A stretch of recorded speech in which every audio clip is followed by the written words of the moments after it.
Agnosticism is the view or belief that the existence of God, the divine, or the supernatural is either unknowable in principle or unknown in fact. 1, 2, 3. It can also mean an apathy towards such religious belief and refer to personal limitations rather than a worldview. 2, 4, 5. Another definition is the view that human reason is incapable of providing sufficient rational grounds to justify either the belief that God exists or the belief that God does not exist. 6. The English biologist Thomas Henry Huxley said that he originally coined the word agnostic in 1869, to denote people who, like himself, confess themselves to be hopelessly ignorant concerning a variety of matters, including the matter of God's existence, about which metaphysicians and theologians, both orthodox and heterodox, dogmatize with the utmost confidence.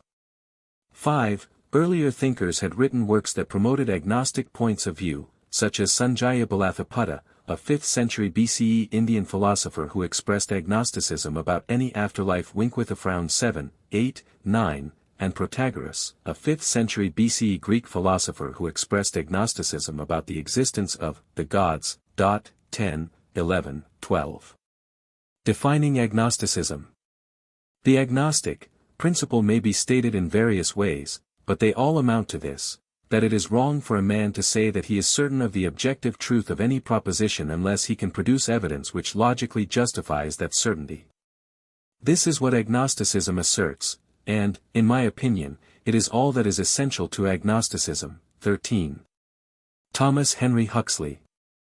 Agnosticism, in fact, is not a creed, but a method, the essence of which lies in the rigorous application of a single principle.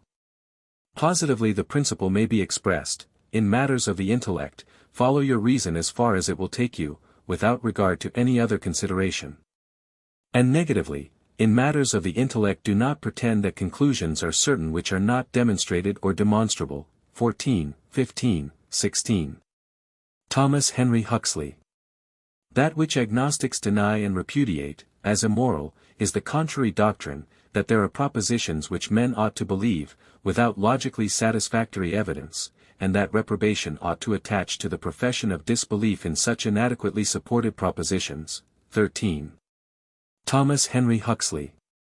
Consequently, agnosticism puts aside not only the greater part of popular theology, but also the greater part of anti-theology.